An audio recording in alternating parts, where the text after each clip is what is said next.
Hi, I'm Jennifer from Shabby Fabrics. Today I'm going to show you how to make this sewing machine catch-all mat. How many times have you been sewing? Have I been sewing? Where I'm like, where are those scissors? Where is this? Where is that? Finally, we've come up with a cute little project that is so easy to make, and will keep all those important sewing notions literally right in front of you as you're sewing your project together. Sewing anything together. So be sure to go to the Shabby Fabrics homepage. At the very bottom there's a link that says free downloads. Click that. You're looking for the sewing machine catch-all mat, and that's going to have your measurements and little labels here that you can cut them out and actually pin those to the various fabrics so that you know what each fabric is for. Now the neat thing is this just takes 4 fat quarters plus a little bit of extra fabric for the binding, so it's really economical to make. We used a fusible fleece so it'd have some oomph because we just want to have a little more of a pad underneath our sewing machine. The fabrics we're using today are Moda fabrics. This is from the Three Sisters Fabrics collection. You probably recognize these fabrics if you like that shabby chic look. Paris Flea Market, Seaside Rose is primarily what's in this collection, and they're just beautiful. And I'm so glad that Moda is carrying them as a basics now. So again, we just chose 4 fat quarters, plus we chose a little bit extra of one of those for our binding. Once you get everything downloaded, again, the sewing machine catch-all mat, it'll have your measurements that you need to use for the project. We'll start with the main part of the mat, which is this beautiful blue floral, and we'll need our fusible fleece for that. Now fusible fleece has fusible just on one side. The measurements will be on the download, so I won't mention any of that right now. Just get the download and it'll tell you what size. So you'll take the tacky side, the bumpy side of your fusible fleece, and just put that on the back side of your fabric and iron that together. Now for the opposite side, of course we want to back that. I'll show you what we did. We did that pretty pink floral on the back.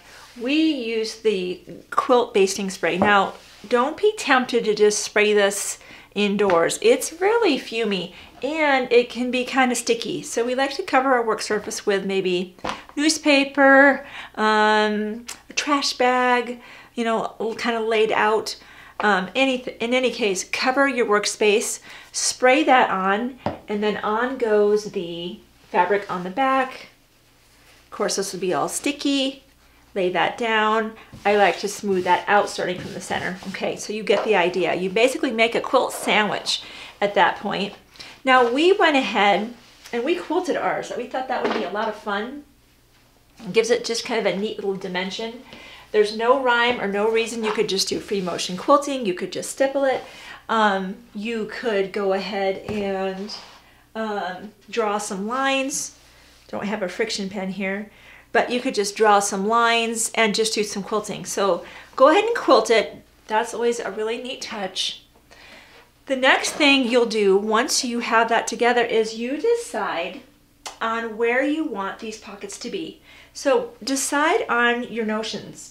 Now, to make the pocket, it's the same thing. Same fabric, front and back, piece of fusible fleece. On the one side, basting spray, so you have this, okay? Before we even decide on the pockets, we need to put a binding on there. So let me, I got ahead of myself here. You'll cut a piece of fabric 2.5 inches wide, fold it in half, wrong sides together, and you'll simply lay this on here, raw edges to raw edges. Pin that, so 1/4 inch, okay? If you've bound, you know exactly what to do. It's just like binding a quilt. You're gonna sew 1/4 inch, and then you're just gonna roll this around to the back. I'll take that pin out. Sew the 1/4 inch, roll this around to the back. This is where we like to use our Wonder Clips. Hold that in place. Okay, we're gonna pretend like that's sewn down. And you can just stitch this down either by machine or by hand. So you basically put some binding on the top of that pocket. That's what this looks like right here, okay? And we did ours by machine. Once you have that here laid out, that's when you bring out your notions. See, I got excited. I wanted to bring out my favorite notions and show you all about them. I use this Omni Grip ruler. I use this a lot. So I might decide I for sure want to have that immediately available to me. So I might have my first pocket be right here, and I go ahead and draw a line. So in this instance, I am customizing these pockets for what works for me. So I'm just gonna draw a line there. And then I might say, you know, I need that rotary cutter.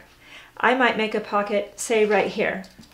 You get the idea that you make the pockets be where you want the pockets to be. And this might just be a general catch-all. I want my sparkly scissors here. I want my friction pens there. I might want,